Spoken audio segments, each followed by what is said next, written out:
croit souvent que le football se joue sur le terrain, mais parfois, il se gagne sur un tableau blanc. On parle toujours de stars, de millions, de mercato.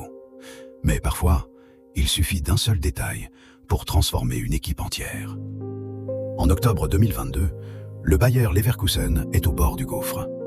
Quelques semaines plus tard, cette même équipe devient méconnaissable. Alors, qu'est-ce qui a vraiment changé? Pour comprendre la transformation de Leverkusen, il faut d'abord revenir en arrière. Octobre 2022. Le Bayer Leverkusen est 17e de Bundesliga, avant-dernier.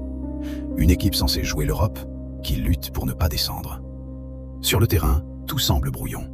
Les lignes sont étirées, le pressing est désorganisé. Les joueurs courent, mais sans savoir pourquoi.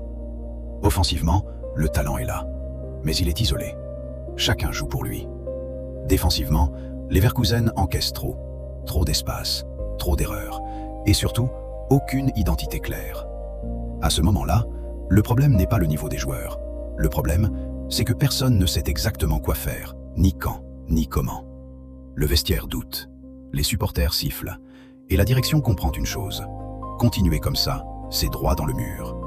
Leverkusen n'a pas besoin d'une star de plus.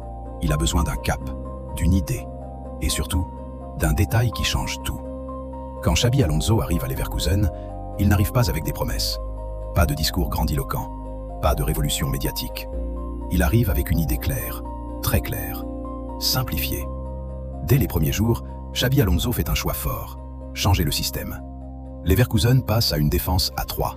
3-4-2-1. Ce n'est pas un caprice tactique, c'est une réponse directe au problème. Avec 3 défenseurs, les espaces sont mieux protégés. La relance est plus propre. Les joueurs savent où se placer. Xabi Alonso ne demande pas de courir plus, il demande de courir mieux.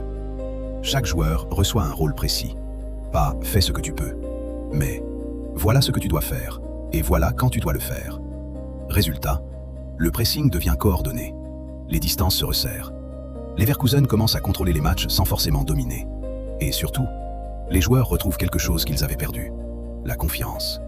En quelques séances, Xabi Alonso ne change pas les joueurs, il change leur lecture du jeu.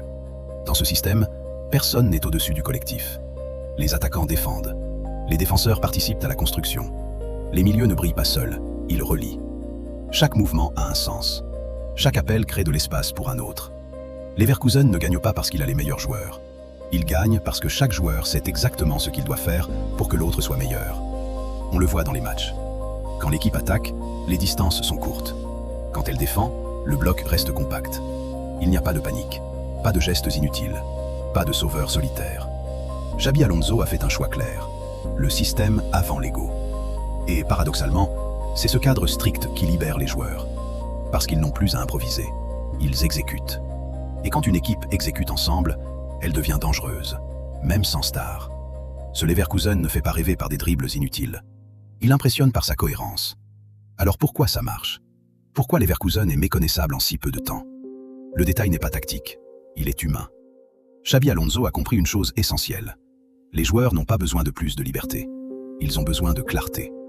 Clarté dans les rôles, clarté dans les responsabilités, clarté dans les attentes. Chaque joueur sait quand presser, quand couvrir, quand attaquer. Résultat, moins d'erreurs, moins de panique, plus de confiance. Leverkusen ne joue pas plus vite, il joue plus juste. Et quand une équipe joue juste, elle gagne du temps, elle gagne de l'espace, elle gagne des matchs. Xabi Alonso n'a pas changé ce que les joueurs savaient faire, il a changé la manière dont ils le font ensemble. Cette histoire nous rappelle une chose importante. Le football ne se gagne pas toujours avec des stars. Il se gagne souvent avec des idées claires. Leverkusen n'a pas acheté de nouveaux joueurs. Il a trouvé un sens. Et ce sens a tout changé.